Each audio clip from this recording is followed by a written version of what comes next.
ونستغفره ونعوذ بالله من شرور أنفسنا ومن سيئات أعمالنا من يهد الله فلا مضل له ومن يضلل فلا هادي له أشهد أن لا إله إلا الله وحده لا شريك له وأشهد أن محمدا عبده ورسوله alladzi la nabiyya ba'dah amma ba'du.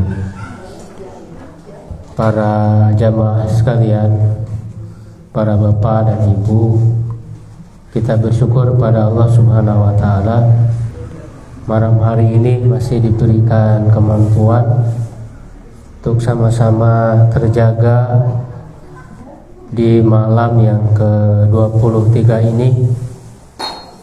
Mudah-mudahan ini menjadi saksi bagi kita semua dan juga para malaikat yang hadir bahwa kita bisa beribadah ya di malam hari ini, dan semoga kita tergolong orang-orang yang mendapatkan kemuliaan Lailatul Qadar. Amin ya rabbal alamin. Di dalam malam-malam seperti sekarang ya, di 10 hari terakhir, khususnya di malam ganjil ini, ibadah yang bisa kita maksimalkan ya, itu ada lima hal. Yang pertama adalah sholat. Tentu dengan sholat yang diajarkan oleh Nabi. Yang kedua, membaca Al-Quran. Yang ketiga, berzikir ya. Dan yang keempat, berdoa.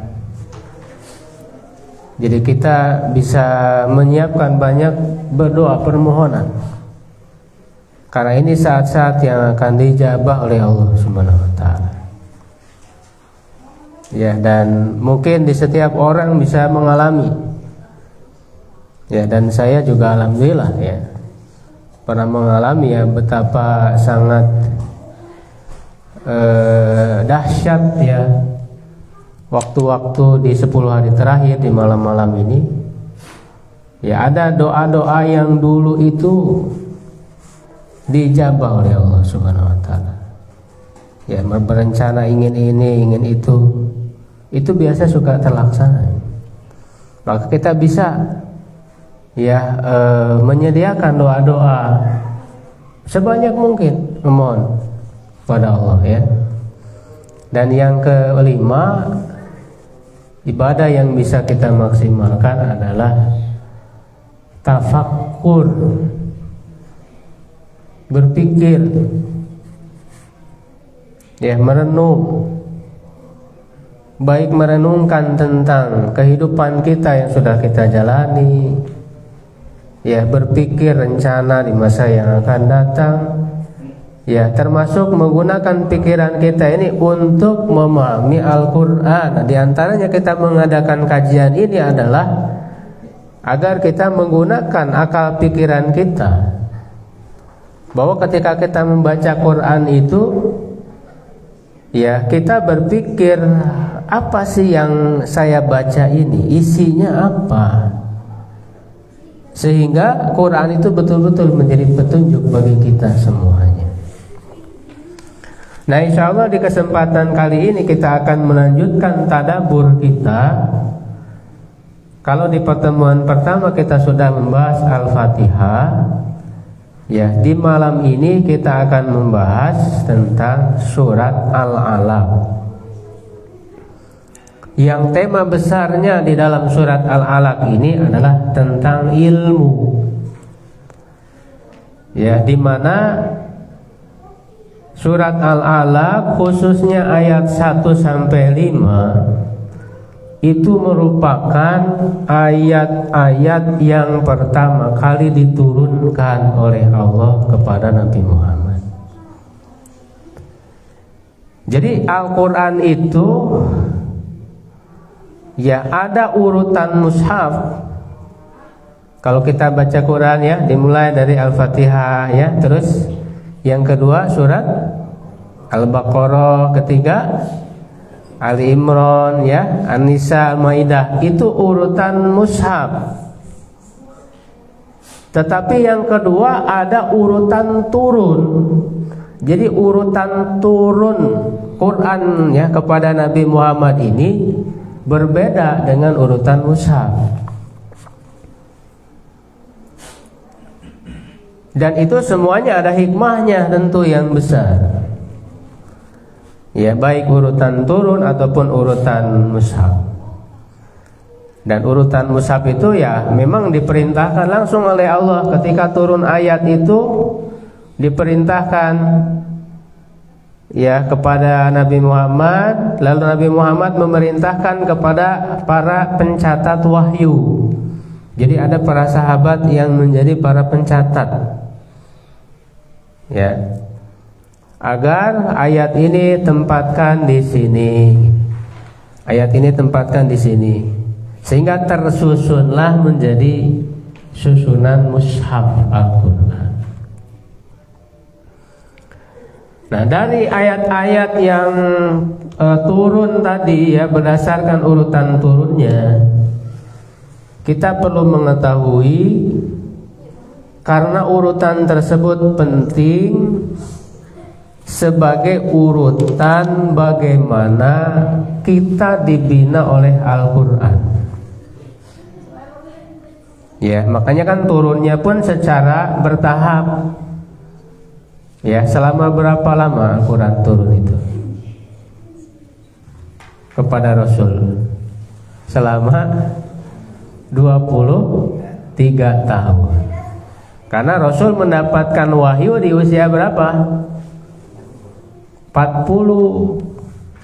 Rasul meninggal usia 63. Jadi 23 tahun. Nah, 23 tahun itu dibagi 2 periode. Yang satu periode Mekah, ketika Rasul berada di Mekah sebelum hijrah ke Madinah. Di Mekah itu selama berapa lama? 13 tahun. Lalu hijrah ke Madinah, ya, ketika usia berapa berarti hijrah Nabi? Tinggal ditambah aja. Tadi kan turun wahyu usia 40 ditambah 13 berarti 53.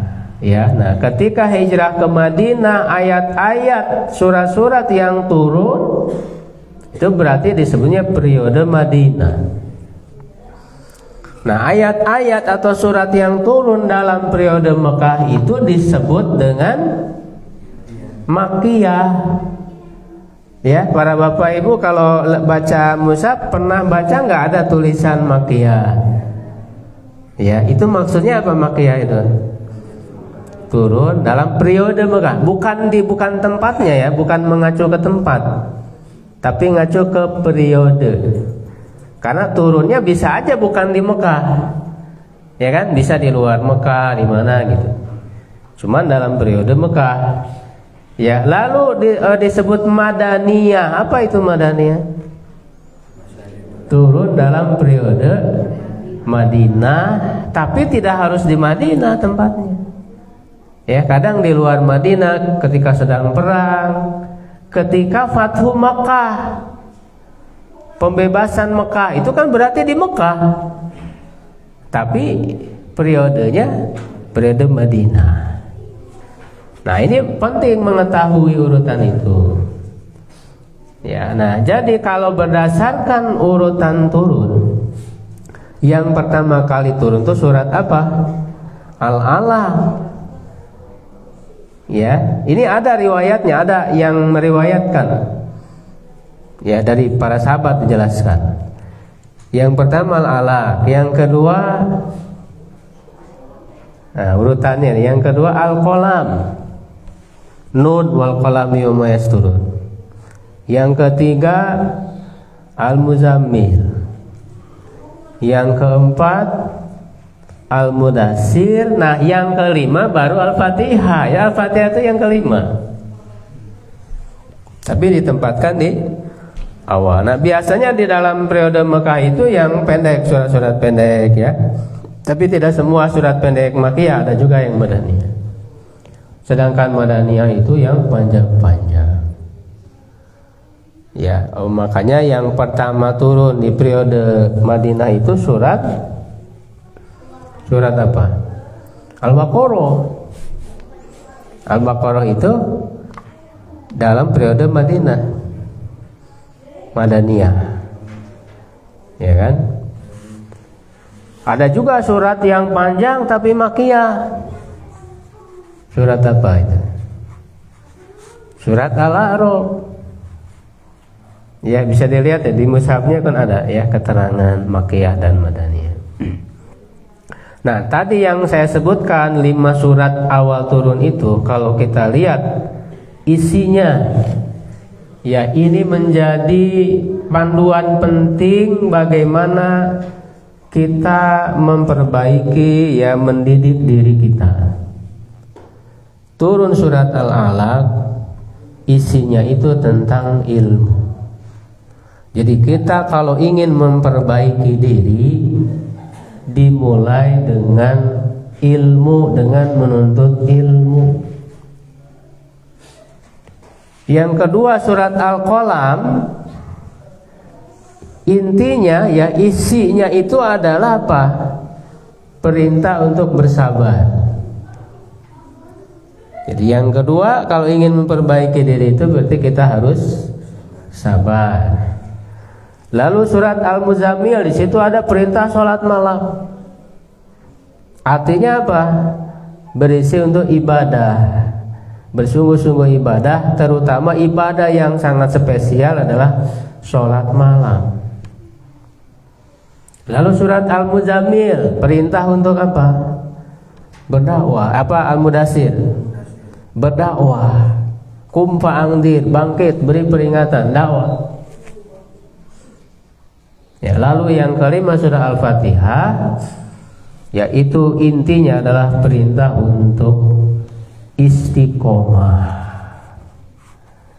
Ya, istiqomah karena kita diulang terus surah Al-Fatihah agar kita istiqomah, menjaga komitmen kita. Nah, 5 itu adalah hal yang penting yang harus kita lakukan. Ya, bagaimana Quran mendidik diri kita. Ya. Nah, ini kan ayat 1-5 ya surat Al-Alaq. Ya, berisi ya intinya adalah agar kita itu mau belajar, mau menuntut ilmu. Ya, yaitu dengan perintah Iqra, bacalah. Nah, baca itu kan tujuannya untuk apa? Untuk mendapatkan ilmu. Ya. Dimana ketika turun ini, seperti dalam hadis ya riwayat Bukhari, Muslim dari Aisyah ya radhiyallahu anha, ya yaitu ketika Rasul berada di mana ketika ayat ini turun? Di Gua Hiro. Ya, jadi Rasulullah itu mengasingkan diri ya, bertahanus menyendiri di Gua Hiro. Ya, tahu Gua Hiro itu di mana? Ya iya di Mekah. Tapi di sebelah mananya?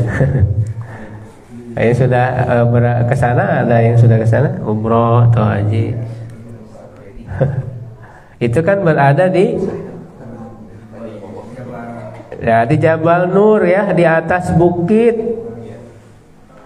yang cukup tinggi ya.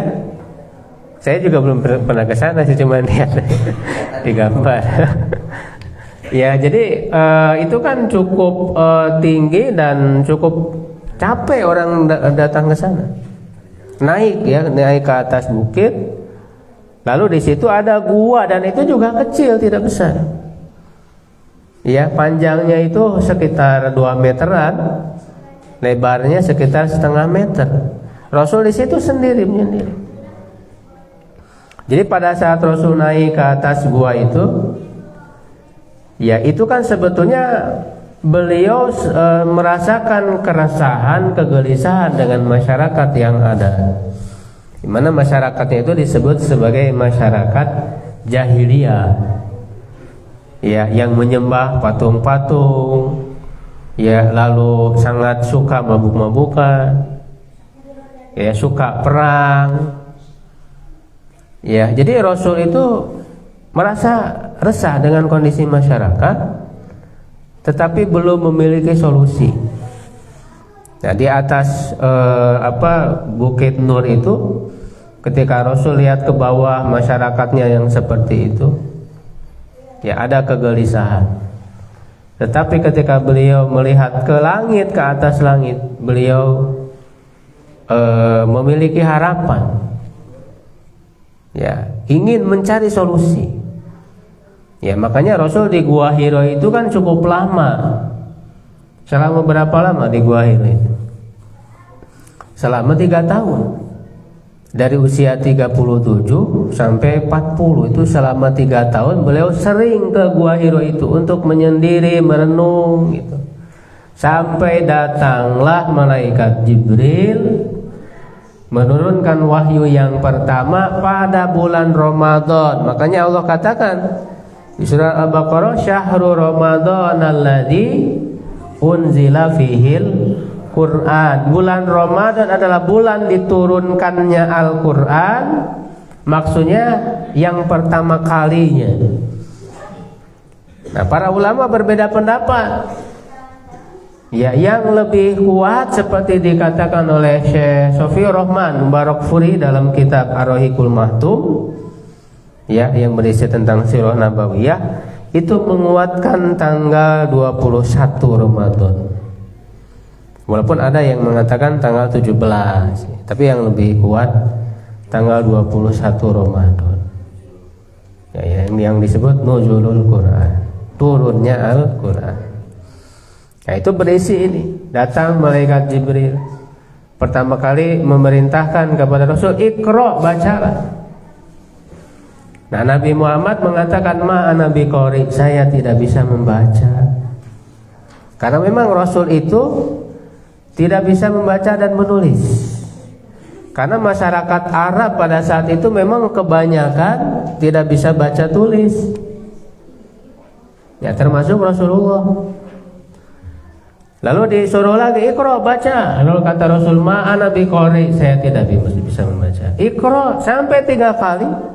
Setiap perintah itu kan dipeluk oleh malaikat Jibril, dirangkul dengan kuat, sampai Rasul itu merasa sesak. Ya, merasa sesak. Ya, sampai 3 kali. Ya, lalu kemudian disampaikanlah 5 ayat ini. Ya, disampaikanlah 5 ayat ini, disuruh untuk membaca. Nah, pertanyaannya, Rasul kan tidak bisa membaca dan menulis, kenapa tetap disuruh untuk membaca? Apakah ini memerintahkan kepada sesuatu yang tidak mungkin dilakukan? Ya, sama kayak nyuruh melihat kepada orang yang buta. Ya, nyuruh mendengar kepada yang tuli. Nah, pertanyaannya, kenapa masih disuruh untuk membaca?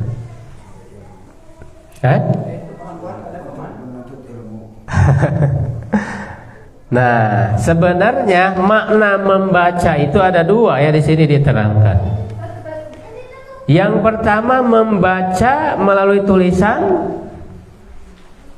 yang kedua membaca secara hafalan. Rasul memang tidak bisa membaca secara tulisan, tapi Rasul bisa membaca secara hafalan dengan cara didiktekan oleh malaikat Jibril. Maka seperti itulah nanti turunnya seluruh ayat Quran.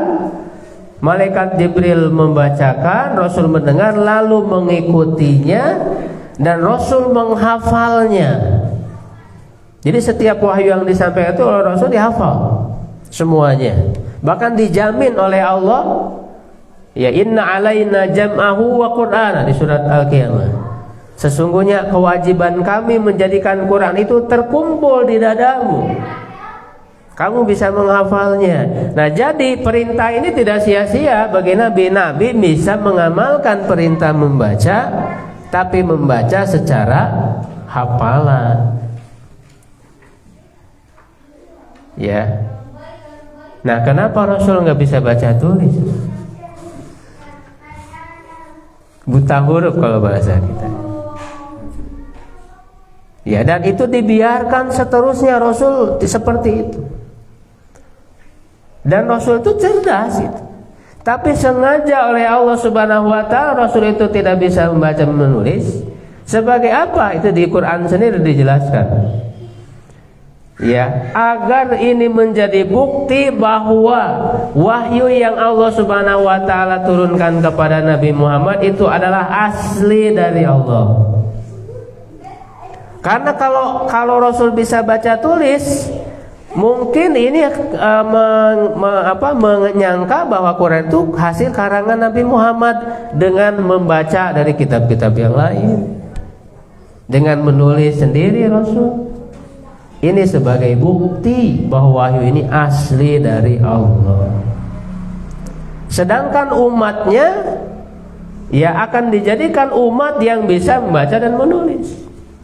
Karena membaca menulis ini selain tadi secara hafalan, juga membaca secara tulisan itu penting.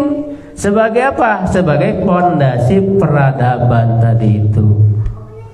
Karena umat ini bisa maju ya kalau umat itu punya semangat untuk menuntut ilmu, semangat untuk belajar. Makanya sejak kecil anak-anak belajar membaca, menulis. Ya, yang terutama yang membaca Quran dulu didahulukan. Karena diperintahkan oleh Allah Subhanahu wa taala. Jadi, para Bapak Ibu, kalau ya di dalam diri kita masih punya semangat untuk menuntut ilmu, ya itu adalah ciri bahwa kita ini menjadi ya insya Allah orang-orang yang soleh, ya orang-orang ya yang baik, ya yang akan ditinggikan derajatnya oleh Allah. Karena kan Allah mengatakan di surat Al-Mujadalah ya, atau Al-Mujadilah ayat 11, yarfa'illahu alladhina amanu minkum walladhina utul ilma darajat. Allah akan mengangkat derajat-derajat orang beriman dari kalian dan yang diberi ilmu. Bahkan ciri orang yang mendapat hidayah adalah ketika dia punya semangat, hatinya terbuka untuk ilmu, untuk Islam ini. Masih semangat malam-malam begini belajar gitu. Ya kan? Melawan rasa kantuk. Ya, ini ciri kita dapat hidayah. Di dalam Al-Quran Allah mengatakan, "Fama yuridillah an yahdiyahu yashrah sadrahu lil Islam." Orang yang Allah kehendaki untuk memberi hidayah kepadanya, maka Allah akan membukakan hatinya kepada Islam. Senang gitu. Ya, datang ke pengajian, belajar, mempelajari Al-Quran, ada kesenangan di dalam dirinya, itu ciri dia mendapat hidayah. Tetapi sebaliknya, waman yuridil an yudillahu, siapa yang Allah kehendaki dia itu akan disesatkan oleh Allah Subhanahu wa taala, yaj'al sadrahu dhayiqan, menjadikan dadanya sempit, ka'annama yas'adu fis sama, seakan-akan dia mau naik ke langit. Naik ke langit kan susah. Gimana? Ya berat. Ya sesak. Jadi berat ya untuk datang ke majelis ilmu, ya apalagi dikasih makalah supaya dibaca, aduh berat. Membaca itu. Ya, tapi kalau orang yang diberi hidayah oleh Allah, senang. Ya senang. Ya minimal hadir mendengarkan, walaupun misalnya ada yang nggak paham juga ya nggak masalah. Karena pemahaman itu rizki yang Allah berikan. Seperti halnya Allah membagi-bagi harta, setiap orang kan beda-beda rizkinya. Nah, ilmu juga rizki. Ya, ada yang pemahamannya banyak, mendalam, ada yang ada gitu ya, walaupun sedikit. Itu rizki. Makanya kan kita berdoa agar diberikan apa? Warzuqni fahma, kan ada doa dulu sebelum belajar itu. Robbi zidni ilma, warzuqni fahma, ya Allah tambahkanlah aku ilmu dan berikan rizki kepadaku pemahaman. Jadi pemahaman itu rizki, gitu ya. Nah, di sini ya kalau kita lihat di ayat 1 sampai 5 itu ada perintah membaca tadi. Ya, artinya membaca itu untuk mencari ilmu, menuntut ilmu, tapi membacanya itu harus bismi rabbikal ladzi khalaq. Dengan menyebut nama Tuhanmu yang telah menciptakan. Sebut nama Allah pada saat kita membaca, pada saat kita belajar. Jangan melupakan Allah. Karena Allah lah tadi yang memberikan kita ilmu, yang memberikan kita pemahaman. Ya, karena baiknya seseorang, solehnya seseorang itu tadi dimulai dari tahu dulu ilmunya. Ya, nggak ada ya ceritanya orang bisa soleh tapi tidak tahu ilmunya. Ya, gitu. Jadi kalau kita ingin benar ya di dalam menjalani kehidupan kita, bisa mengamalkan agama Islam ini, ya adalah dengan mempelajari ilmunya dulu. Ya, makanya kan turunnya Al-Quran ini tidak langsung nyuruh sholat, nyuruh beramal, tidak. Tapi nyuruh belajar dulu, pelajari dulu. Ya, kalau sudah paham ilmunya, nah baru dia bisa mengamalkan. Nah, oleh karena itu dalam menjalankan agama jangan hanya mengandalkan semangat untuk beramal gitu ya, semangat untuk beribadah, tapi tidak semangat untuk mempelajari ilmu. Karena setan akan menggoda. Orang yang seperti itu sangat mudah digoda setan, dikecohkan. Ya, akhirnya dia mengikuti misalnya kelompok-kelompok pengajian yang enggak belajar ilmu gitu. Ya, hanya dikasih amalan, kamu ngamalin ini. Ya kan, tanpa dijelaskan dalilnya apa. Karena ilmu itu kan sumbernya adalah dalil, Al-Quran dan Sunnah. Jadi ketika disebut ilmu, ketika Allah di sini nyuruh membaca, maksudnya baca apa? Baca Al-Quran. Jadi bukan baca apa saja. Ya, bukan baca apa saja maksud menyuruh membaca di sini. Seperti seorang guru yang mengatakan kepada muridnya, ya tulislah. Maksudnya apa? Menulis apa? Menulis yang akan didiktekan oleh guru. Ya kan? Guru mendiktekan, tulis. Nah, sama di sini juga Allah nyuruh baca. Apa yang dibaca? Ya wahyu yang Allah sampaikan. Itulah yang dimaksud dengan ilmu.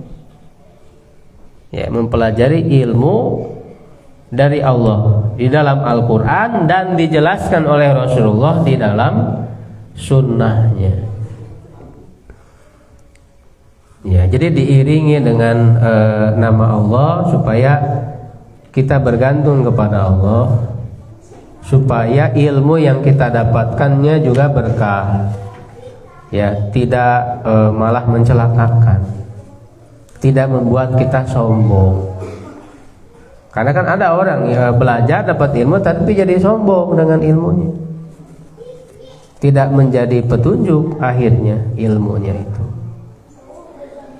Ya, nah kenapa di sini disebut Allah menciptakan? Untuk mengingatkan kita bahwa kita waktu diciptakan oleh Allah itu dalam kondisi tidak tahu apa-apa. Ya, dalam kondisi tidak tahu apa-apa, maka kita disuruh belajar oleh Allah, lalu oleh Allah dikasih ilmu. Ya. Nah, kemudian di ayat ketiga Allah menyuruh lagi Iqra, ya, diulang lagi perintahnya. Artinya apa? Menunjukkan, ya, membaca ini terus dilakukan secara berulang, terus menerus. Ya, belajar itu rutin gitu. Walaupun sedikit. Makanya kan Rasulullah itu mengatakan, ya, sesungguhnya Allah itu mencintai, ya, yang paling dicintai, ahabul a'mal ilallah adwamuha wa in qala. Amalan yang paling dicintai oleh Allah adalah terus menerusnya walaupun sedikit. Ya, rutin seminggu sekali, ya, apalagi misalnya dalam seminggu lebih dari satu kali gitu, rutin, walaupun yang dia dapatkan sedikit. Belajar itu daripada sekarang sebulan sekali atau bahkan setahun sekali, itu tidak cukup untuk belajar. Ya, jadi Allah mengulang lagi, Iqra wa rabbukal akram. Ya, dan Tuhanmu lah yang maha pemurah.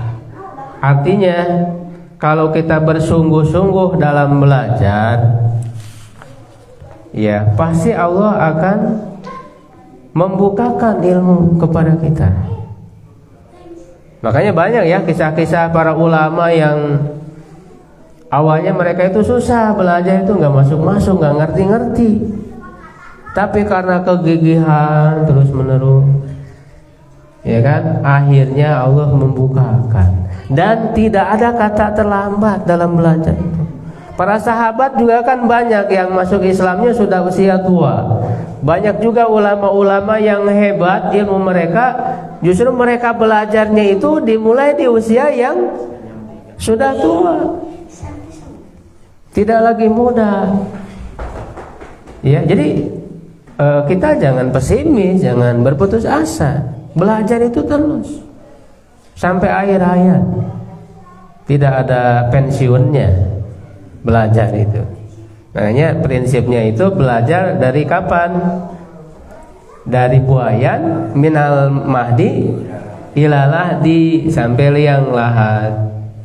Ya, makanya orang sampai akhir hayat aja belajar. Belajar apa yang paling terakhir dalam kehidupan? Mengucapkan la ilaha illallah. Kita ditalkinkan tuh belajar. Sampai akhir hayat kita terus belajar. Ya, karena dengan belajar itulah Allah akan memberi petunjuk hidayah kepada kita semuanya. Ya. Nah, alladzi 'allama bil qalam, yang mengajarkan dengan melalui pena, pulpen. Nah, ini menunjukkan pentingnya tulisan tadi. Bisa membaca tulisan. Makanya dengan tulisan inilah ilmu bisa terjaga. Kalau ucapan, ya, sekali didengar ya udah hilang gitu. Ya, artinya enggak tersimpan, ya. Ada yang kuat gitu ya, menyimpan di akalnya, dia ingat, dihafal, ya. Tetapi berapa lama kuatnya itu kalau hanya didengar saja? Tapi kalau ilmu itu dituliskan, dijaga, tulisan itu akan terus terjaga abadi selama bertahun-tahun, selama berabad-abad. Quran yang turun berapa waktu silam? 1400 tahun yang lalu. Tapi kita membaca Quran, bisa membaca Quran seperti Quran itu waktu diturunkan kepada Nabi Muhammad, tidak ada perbedaan sedikit pun. Itu melalui apa? Melalui tulisan. Alladzi 'allama bil qalam. Makanya umat Islam harus cinta kepada ilmu, cinta kepada buku, suka membaca. Kalau kita ingin maju, amalkan perintah Allah ini, membaca. Memang kita datang ke pengajian menggunakan telinga kita, mendengarkan penjelasan-penjelasan, Tapi kalau kita ingin lebih maju, diiringin dengan membaca. Makanya dikasih makalah seperti ini, ya, supaya pas pulang dibaca lagi, ya, jangan dipakai bungkus makanan gitu ya, pakai bungkus huduk ya. Tapi adalah bekal supaya dibaca lagi. Karena apa yang disampaikan melalui lisan itu kadang tidak cukup, ya, tidak cukup. Kita harus mulai untuk senang dalam membaca. Karena dengan membaca itu kan lebih jelas referensinya gitu di dalam tulisan itu. Ya, referensi rujukan dari tulisan ini. Kalau di dalam lisan kan jarang untuk disebutkan, ya, sumbernya. Ya, sehingga kalau ada yang keliru yang disampaikan melalui lisan, misalnya ketika penceramah menyampaikan hadis, ya kan? Nah, kadang-kadang kita harus ngecek lagi gitu, apakah yang disampaikan itu hadisnya sahih atau tidak. Yaitu melalui apa? Dibaca, dilihat. Itu, yang hadisnya itu dipastikan dulu. Itu ya. Nah, allamal insana ma lam ya'lam, Allah lah yang mengajarkan manusia apa yang tidak diketahuinya. Ya, jadi kita harus meyakini, menyadari bahwa yang memberi ilmu itu Allah, ya, sehingga kita harus mengingat Allah, bersyukur kepada Allah, dan menjalankan amanah dari ilmu itu. Karena ilmu ini amanah dari Allah. Amanah ilmu itu ada dua. Ya, jadi ketika kita dapat ilmu, kita punya amanah dua. Satu, mengamalkannya. Dua, mengajarkannya. Jadi udah dapat ilmu bermanfaat bagi kita, kita amalkan. Tapi jangan berhenti di situ. Sampaikan lagi kepada yang lain. Tidak boleh orang menyembunyikan ilmu. Nah, itu ya. Nah, setelah turun ayat ini kan tidak langsung turun ayat-ayat berikutnya, ada jeda dulu. Ya, bahkan Rasul pada saat itu adalah pengalaman pertama bertemu dengan malaikat. Sampai Rasul merasa takut, menggigil. Ya, ketakutan beliau pulang itu. Ya, sampai kan di perjalanan itu dipanggil lagi. Ya Muhammad, ya Muhammad. Ya, Nabi Muhammad bingung ya, nengok kanan kiri, ya belakang kok nggak ada orang gitu. Ini suara dari mana? Ya, kira-kira kita pernah nggak misalnya ada yang manggil tapi nggak ada orangnya? Itu kan merinding juga, takut. Nah, Rasul itu ada yang manggil. Ternyata pada saat melihat ke atas, ya, dilihatlah malaikat Jibril. Ya, wujud aslinya melihat malaikat Jibril yang sedang duduk di kursi di antara langit dan bumi, menutupi pandangan. Ya, yaitu malaikat yang sama yang beliau temui waktu di Gua Hiro. Makanya Allah katakan kan walaqad ra'ahu bil ufuqil mubin. Rasul itu telah melihat malaikat Jibril di ufuk yang nyata, yang jelas, dengan wujud aslinya. Ya. Nah, kemudian pulang, nanti ke keluarganya minta untuk diselimuti, zammiluni. Ya, nah makanya nanti turun ya ayat berikutnya. Nah, lalu nanti menghadap ketika beliau diperintahkan untuk berdakwah, tadi yang menyampaikan ilmu yang sudah diberikan oleh Allah. Nah, itu mendapatkan penentangan. Ya, nah maka ayat berikutnya kemudian turun. Nah, kalau kita perhatikan di ayat-ayat berikutnya, Ya, itu bisa kita ambil pelajaran. Ada orang-orang yang tidak mau belajar tadi, tidak mau mempelajari wahyu yang sudah Allah turunkan. Ya, apa yang membuat mereka tidak mau untuk belajar adalah kesombongan. Ya, yaitu Allah berikan contoh seseorang yang sombong, tidak mau belajar, yaitu siapa? Abu Jahal. Jadi ayat ini dari ayat 6 sampai akhir itu sebenarnya berkaitan dengan Abu Jahal. Abu Jahal itu pemimpin di kalangan Quraisy, khususnya di kabilah Bani Mahzum. Salah seorang pemimpin yang kaya, banyak keturunan, punya jabatan. Ya, ketika disampaikan dakwah Rasul mengajak untuk mau beriman, untuk mau mempelajari apa yang Allah turunkan, ya dia menolak. Ya, kenapa? Nah, di sini Allah katakan kalla, ya sekali-kali tidak. Jadi ada orang yang tidak mau tadi melaksanakan perintah untuk belajar, untuk membaca. Ya, innal insana layatqul. Sesungguhnya manusia itu benar-benar melampaui batas.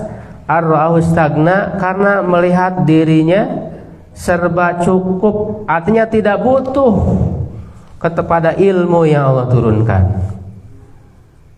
Ya, jadi merasa sombong dan mengatakan bahwa siapa kamu, ya kamu kan anak baru kemarin. Karena masih muda, ya jauh lebih muda daripada Abu Jahal yang sudah senior, sudah jadi tokoh, punya kedudukan di tengah-tengah masyarakat, lalu sekarang mau diajari oleh anak baru kemarin. Nah, ini hati-hati, senioritas bisa menghalangi orang untuk mendapatkan hidayah. Padahal ilmu itu tidak memandang usia. Justru banyak orang-orang yang masih muda tetapi mendapatkan banyak ilmu. Makanya ilmu Islam ini justru disebarkan oleh anak-anak muda, yaitu Ibnu Abbas, Ibnu Umar. Ya, ilmu Islam ini tersebar ke seluruh dunia itu melalui anak-anak muda.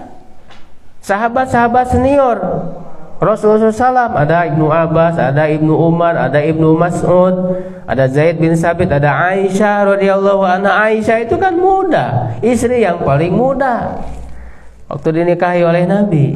Hikmahnya apa Aisyah dinikahi oleh Nabi? Aisyah lah yang cukup banyak, sangat banyak menerima ilmu dari Rasulullah SAW. Khususnya ketika Rasul di dalam rumah. Karena ketika Rasul di dalam rumah, para sahabat lain kan gak ikut masuk ke rumah. Nah, siapa yang tahu Rasul di dalam rumah? Nah, istri-istri Nabi. Nah, Aisyah lah yang merekam ilmu Rasul. Ya, ketika Rasul wafat itu kan, ya usianya masih sangat muda. Ya, baru berapa ya?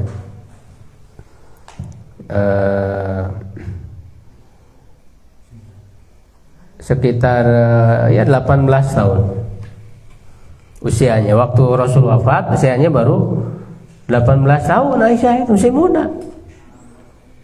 Tapi banyak ilmu yang disampaikan oleh Aisyah itu.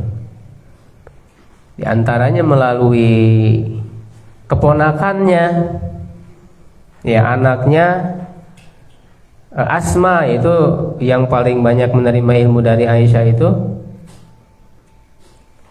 Urwah, ya Urwah bin Zubair. Makanya kalau kita baca hadis banyak, ya hadis-hadis yang diriwayatkan oleh Aisyah itu melalui Urwah. Urwah itu anaknya Zubair, Zubair bin Awam. Zubair itu suaminya dari Asma.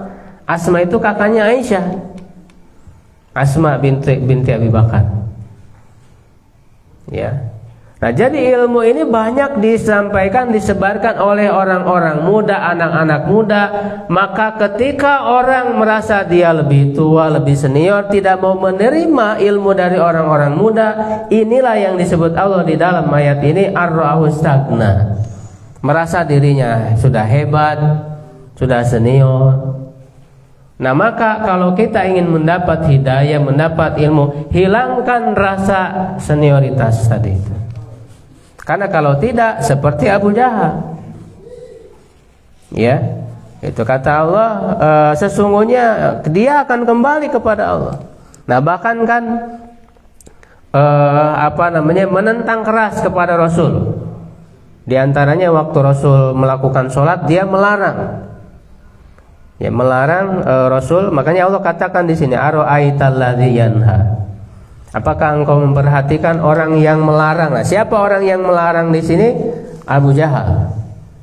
Abdan idza sholat, seorang hamba ketika dia sholat. Siapa seorang hamba ini? Nabi Muhammad. Waktu di sholat di depan Ka'bah, itu dicegah oleh Abu Jahal. Ada hadisnya ya di sini, itu bisa dibaca sendiri. Ara'aita in kana alal huda. Bagaimana menurutmu jika orang yang dilarang itu berada di atas petunjuk, yaitu Nabi Muhammad SAW? Dia mendapat petunjuk dari Allah. Au amara bit taqwa, atau orang itu memerintahkan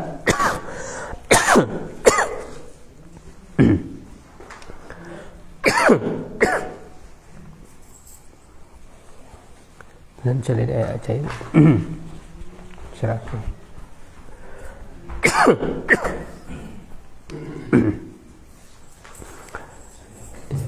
No, ya bisa jadi. Saya itu batal.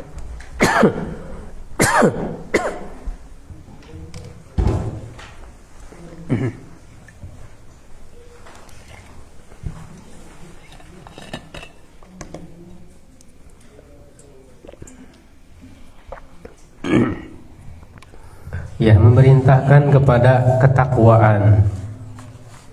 Nah, jadi kan Rasul mendapat petunjuk ya untuk diamalkan tadi itu, ilmu itu. Dan yang kedua, disampaikan, didakwahkan. Memerintahkan untuk bertakwa. Nah, ara'aita in kadzaba wa tawalla. Ya, bagaimana menurutmu jika orang yang melarang tadi itu mendustakan, artinya tidak percaya, tidak mau beriman, watawala, dan berpaling, tidak mau mengamalkan. Ya, tidak mau percaya dan tidak mau mengamalkan. Nah, alam ya'lam bi annallaha yara. Tidakkah dia mengetahui bahwa Allah itu Maha melihat? Ya.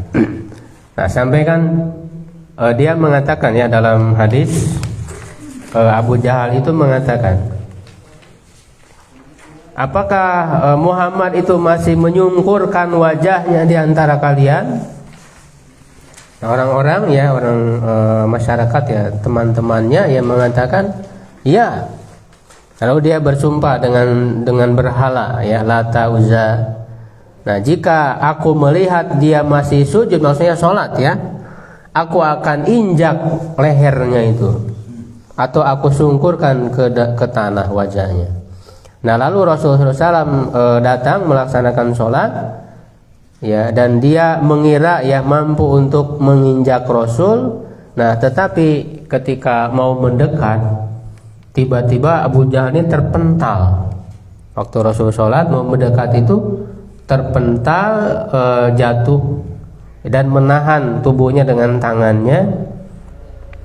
Ya, lalu orang-orang itu mengatakan, kamu kenapa? Ya, kata Abu Jahal itu, antara aku dan dia oleh yang lainnya. Ya, jadi pas mau mendekat itu langsung terpental. Lalu kata Rasulullah, kalau dia mendekat lagi, niscaya akan disambar oleh malaikat itu satu bagian tubuhnya, satu demi satu bagian tubuhnya itu. Ya, nah maka dari kisah inilah kemudian turun ayat ini, ayat 6 sampai akhir ini. Ya. Nah, maka Allah memberikan peringatan ya di dalam ayat ini, kalla la illam yantahi lanasfa'an binasya. Ya, kalaulah orang ini, Abu Jahal ini tidak mau berhenti, niscaya akan kami sungkurkan ubun-ubunnya. Nah, ini sebetulnya kan pembalasan. Karena Abu Jahal tadi berencana untuk menyungkurkan Nabi, wajah Nabi, bahkan menginjak lehernya. Nah, maka dibalas oleh Allah, kami justru yang akan menyungkurkan wajahnya, ubun-ubun, disebutnya ubun-ubunnya, maksudnya ke dalam neraka, ya ubun-ubun yang berdusta dan juga berdosa, ya kadibatin khoti'ah. Ya, karena memang ubun-ubun ini menjadi sumber ya munculnya keinginan ya untuk berbuat dosa. Nah, lalu suatu ketika pernah juga ya Rasul melarang lagi, ketika Rasul akan sholat, Abu Jahal melarang Rasul. Lalu kemudian Rasul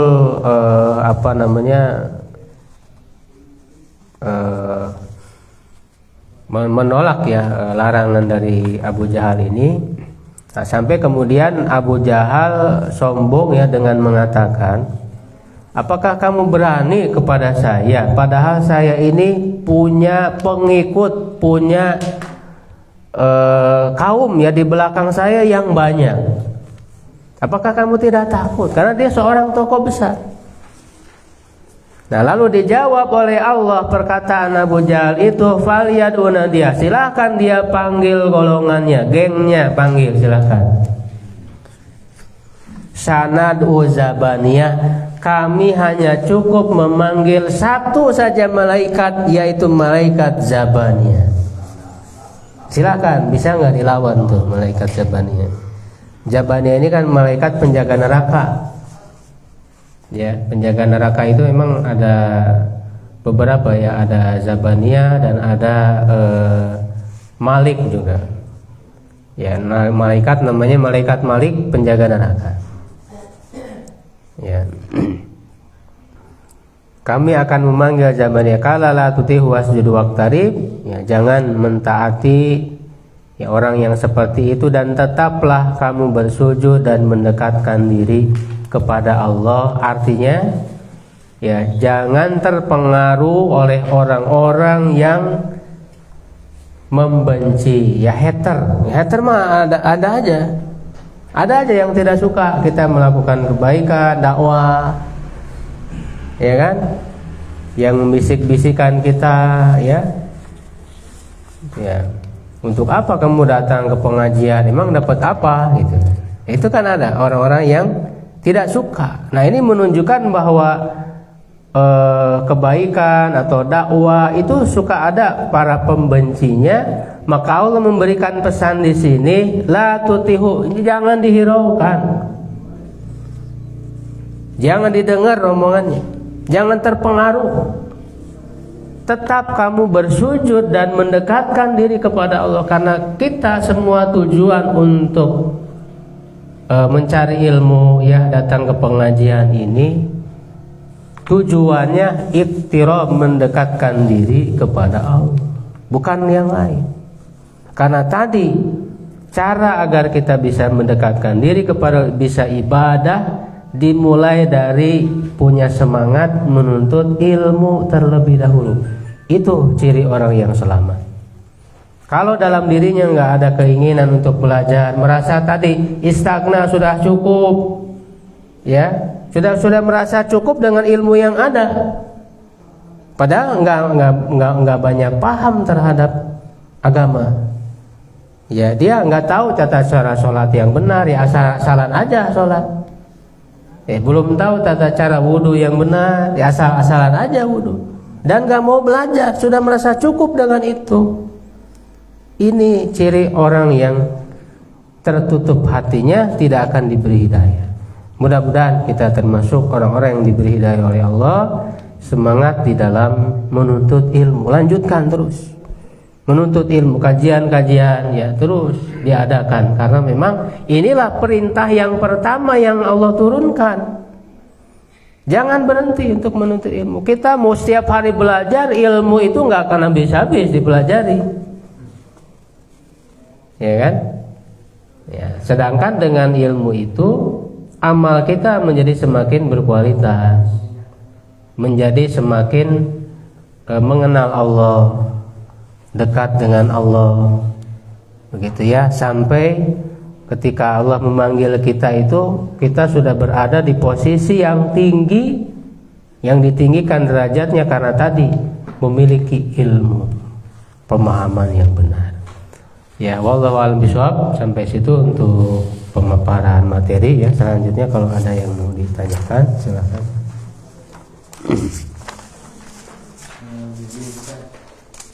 Ya, Pak.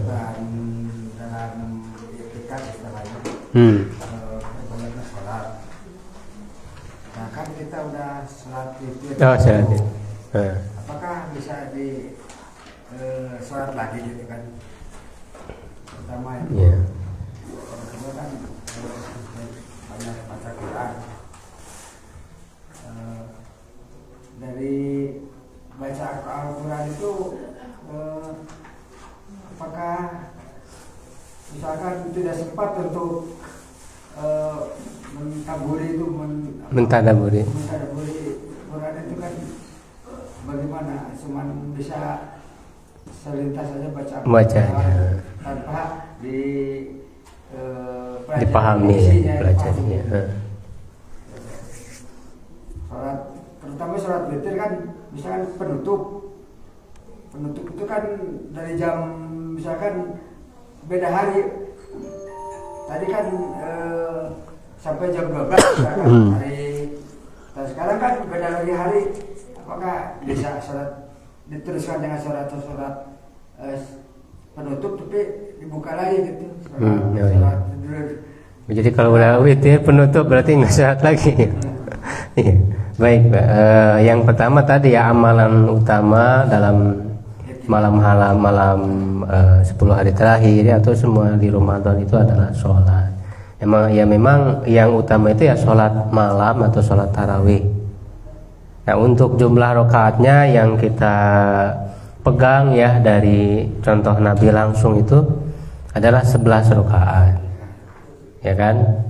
Ya, jadi ketika orang sudah melaksanakan 11 rakaat ya sudah cukup dia melaksanakan sholat tarawih, ya kan, dengan diakhiri witir. Ya, walaupun sebenarnya dalam sholat malam itu misalnya mau witir dulu itu kan boleh ya, pernah ya Rasul, para sahabat itu melakukan witir dulu baru yang lain. Jadi tidak mesti bahwa terakhir itu witir. Ya, tapi memang ya untuk yang biasanya kita lakukan itu witir itu di akhir. Nah, makanya kan sholat malam ini kan sebetulnya atau tarawih ini pilihan mau dilaksanakan langsung setelah isya atau nanti di tengah malam ya, sepertiga malam, itu silakan. Dan tidak harus berjamaah, tapi bahkan yang dia memilih sholat malam sendiri bisa lebih panjang misalnya bacaannya, itu lebih bagus. Karena kalau untuk umum kan jamaah biasanya kan pendek-pendek gitu ya. Jadi kalau kita membaca dalam sholat itu dengan bacaan yang lebih panjang, itu lebih bagus, ya kan, lebih bagus. Makanya Rasul itu kan sholat berjamaah waktu tarawih itu hanya 3 malam aja ya dengan para sahabat. Selebihnya beliau di rumah sendiri dan memang sholatnya panjang Rasul itu.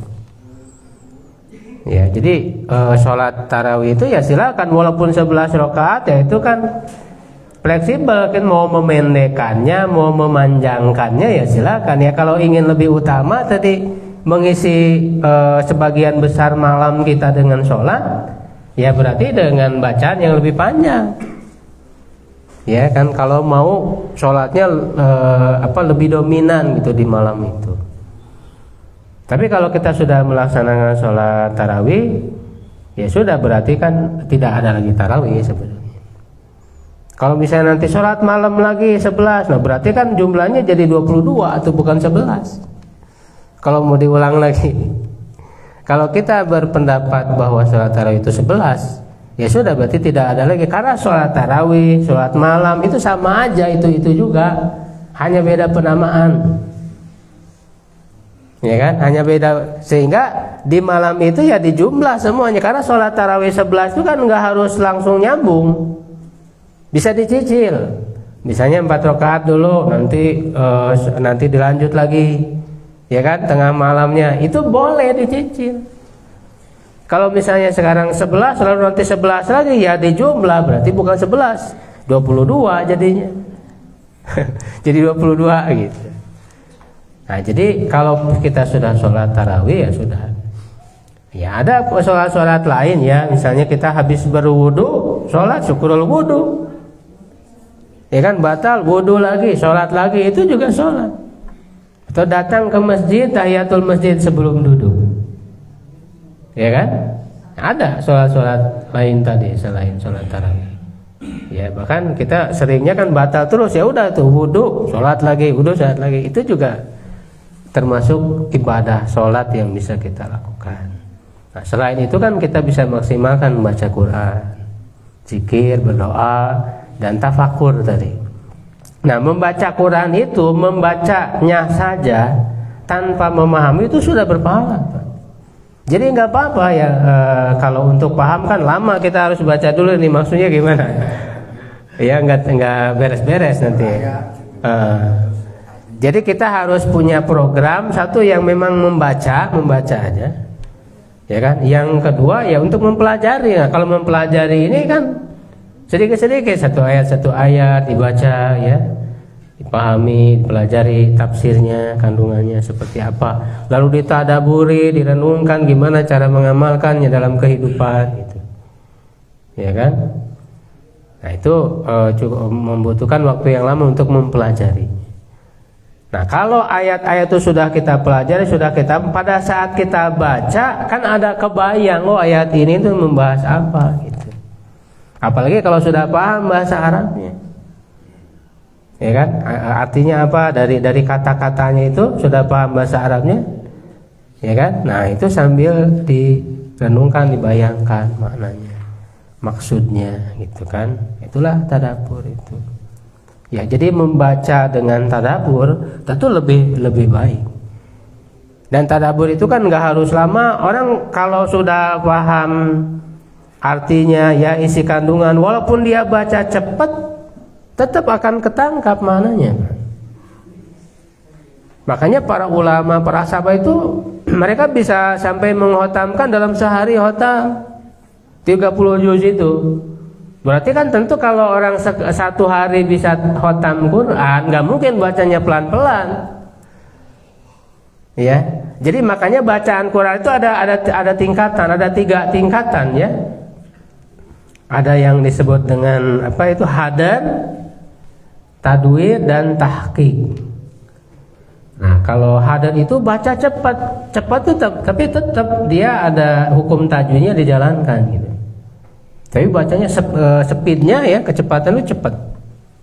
Nah, dengan baca hadar itu ya, atau kalau nggak tahu hadar gimana, cari aja di YouTube, misalnya bacaan hadar, suka ada itu ya, para masyayikh, para qori yang mencontohkan gimana cara membaca hadar. Itu cepat bacanya, tapi tetap tajwidnya diamalkan.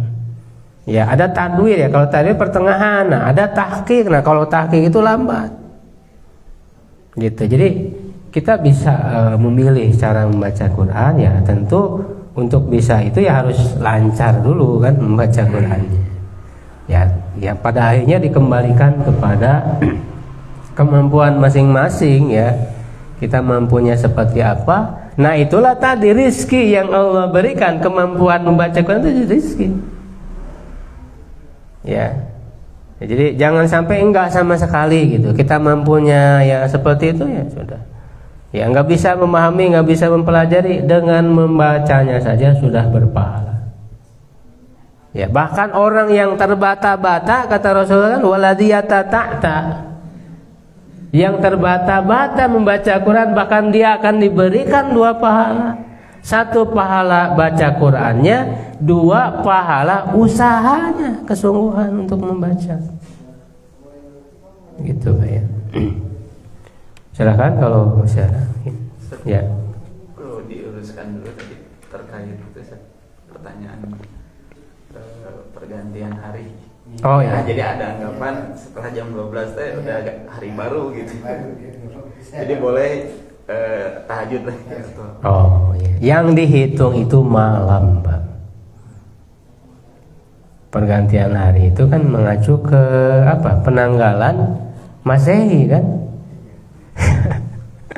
Kalau dalam penanggalan Hijriah mah enggak, dimulai hari itu dari maghrib, bukan dari jam 12. Jadi harus membedakan Pak. Jadi untuk urusan ibadah ya, makanya pakai penanggalan Hijriah. Jangan pakai penanggalan Masehi, nggak ada kaitannya. Semua ibadah-ibadah kita dihitungnya melalui penanggalan Hijriah. Penanggalan Hijriah hari itu dimulai dari maghrib. Ya kan, makanya kan sebelum maghrib itu dilihat kan hilal apakah sudah muncul atau tidak. Nah maghribnya kan malamnya udah tarawih. Kan tarawih dulu atau saum dulu? Kan tarawih dulu kan. Artinya masuk Ramadan itu dari maghrib, bukan dari jam 12. Jadi hitungannya ketika disebut malam, sholat malam tarawih di Ramadan, ya dari niat setelah isya ya. Hitungannya malam itu sebenarnya dari maghrib sampai subuh. Itu disebut malam. Jam 12. Nah. Jadi kalau sudah jam 12, jam 1, jam 2, ya itu hitungannya masih hari itu, belum hari yang baru. Jadi kalau dia sudah sholat 11 rakaat, sudah 11 rakaat dihitungnya. Kalau mau lagi yang baru ya nunggu besok malam lagi. Itu Pak ya, hitungannya Pak. Ya, silakan. Di dalam doa yang diajarkan oleh Nabi terkait dengan kita memohon ilmu yang bermanfaat pada Allah, kemudian juga berlindung dari ilmu yang tidak bermanfaat. Ya. Itu contohnya seperti apa tuh ilmu yang tidak bermanfaat? Terus yang kedua, kan umat Islam tuh punya konsep dari awal turun wahyu juga kan sudah ilmu gitu yang dikembangkan. Namun untuk bukti sekarang gitu ya, seolah-olah umat Islam tuh tertinggal gitu dengan bangsa-bangsa yang lain. Kira-kira yang jadi salah apanya misal? Kok bisa tertinggal pada kita punya konsep itu? Ya. Ya. Yang pertama apa tadi? Tentang contoh ilmu yang tidak bermanfaat. Oh ya. Nah jadi memang ilmu itu ya ada yang bermanfaat, ada yang tidak bermanfaat. Ya, tidak bermanfaat itu baik dari segi konten ilmunya ya, isi ilmunya, atau yang kedua penggunaannya. Ya, dari segi konten ilmunya berarti bukan ilmu-ilmu yang benar ya, bukan ilmu-ilmu yang berasal dari Allah, bukan dari Quran, dari Sunnah. Ya, misalnya apa ya? Ya ilmu sihir itu apalagi haram ya untuk mempelajarinya. Ya, bahkan ya bisa mendukung kepada kejahatan. Ya, ilmu mencuri misalnya. Kan ada ilmunya mencuri juga gitu kan. Ilmu kebal. Jadi dari segi kontennya memang tidak bermanfaat, bahkan terlarang.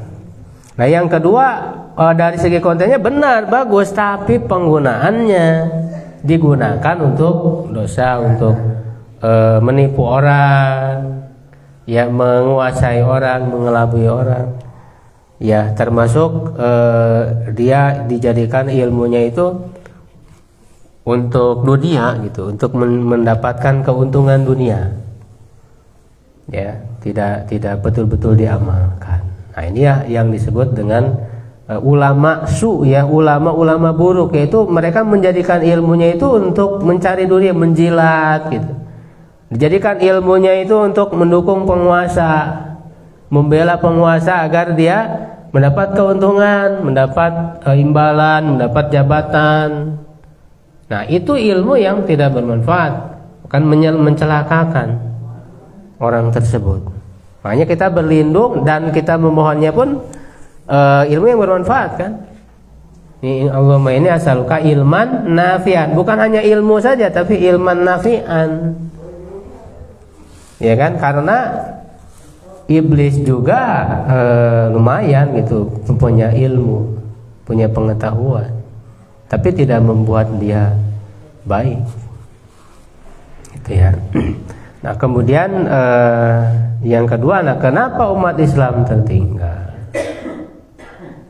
Ya karena tadi ya mereka menjauhi ya kitab sucinya, menjauhi panduannya Al-Quran, tidak benar-benar mempelajarinya. Ya makanya ada istilah kalau orang Barat ya, khususnya misalnya orang Kristen ya, Yahudi ya, ketika mereka meninggalkan kitab mereka, mereka akan maju.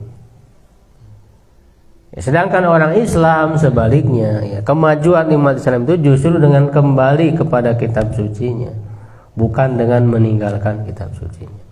Kenapa? Karena kitab sucinya ahlu kitab tadi ya, Yahudi, Nasrani itu kan sudah mengalami perubahan, banyak khurafat di sana.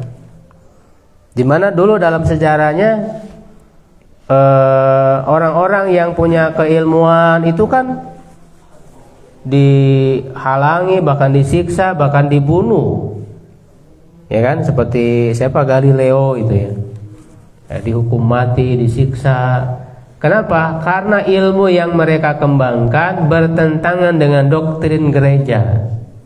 Ada doktrin-doktrin tertentu yang isinya hurufat semuanya, sehingga menghalangi kemajuan. Ketika mereka meninggalkan kitab suci yang berisi hurufat itu, mereka maju.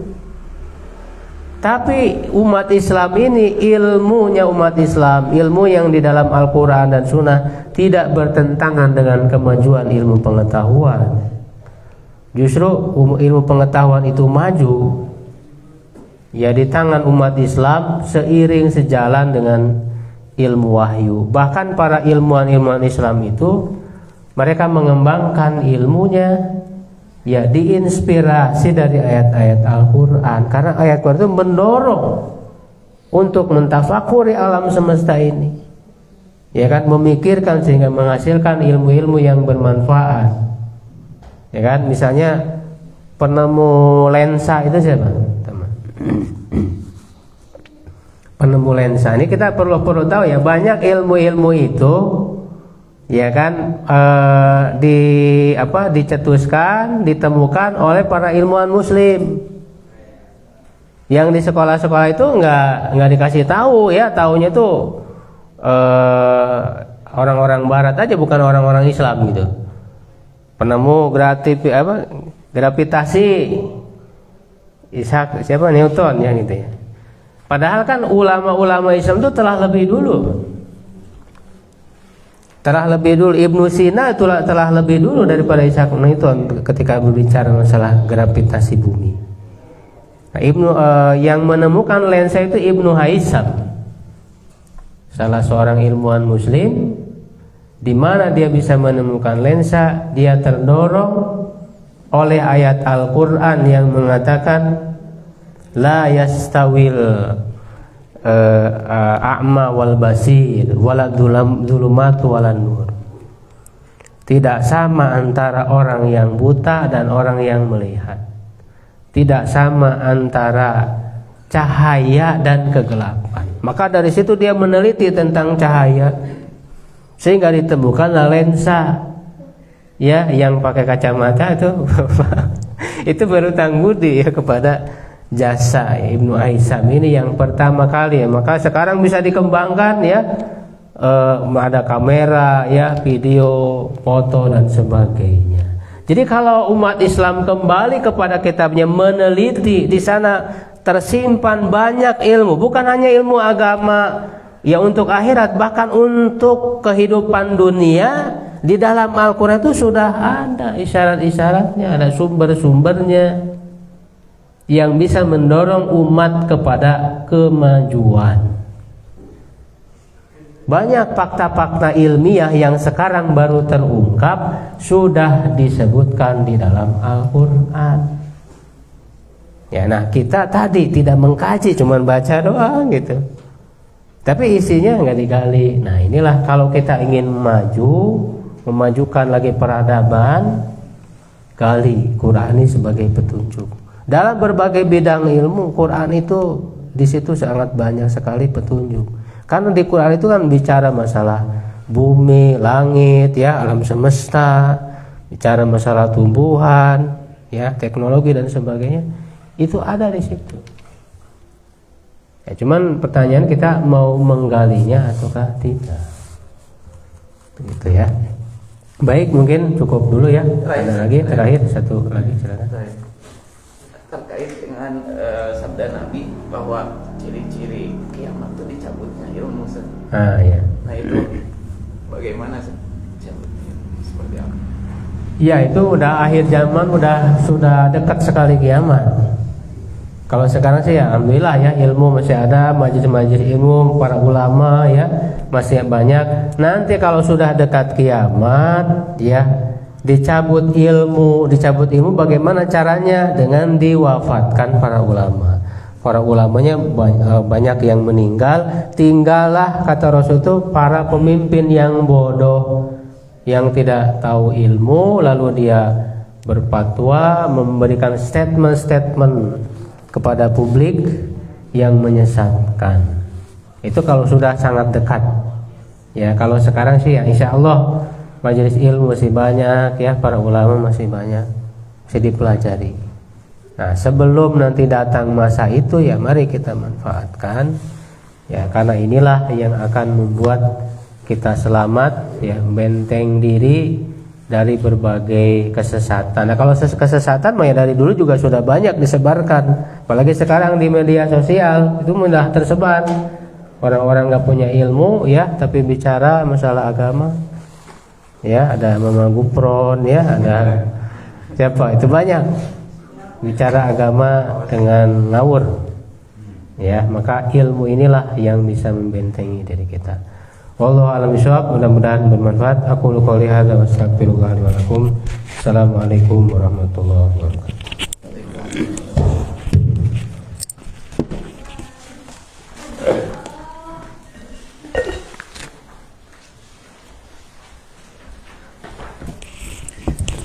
Alhamdulillah, terima kasih banyak kepada Ustaz yang sudah memaparkan materi kajiannya. Ini mudah-mudahan bisa menjadikan ilmu, tambahan ilmu untuk kita, jadi ilmu yang bermanfaat, mudah-mudahan bisa beramal dengannya.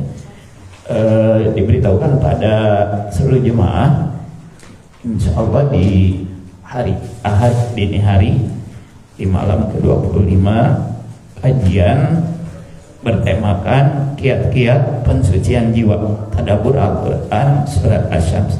Mudah-mudahan kita bisa mengikuti kembali kajiannya di hari Ahad dini hari.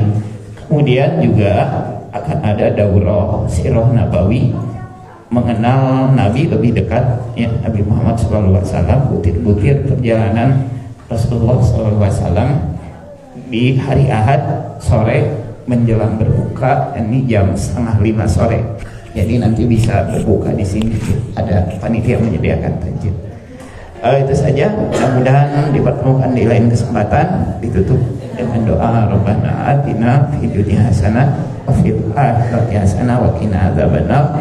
Aqulu qouli hadza wa astaghfirullah li wa lakum.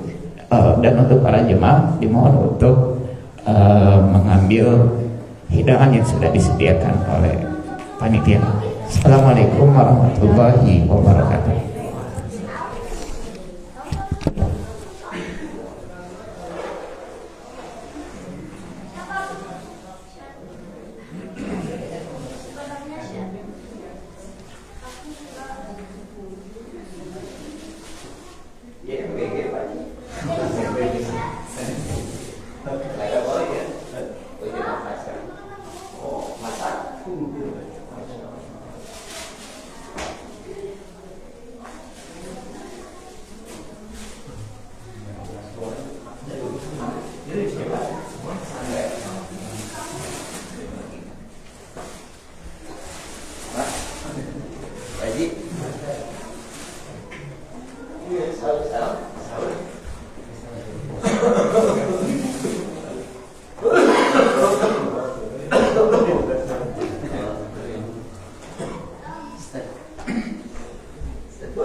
Pak.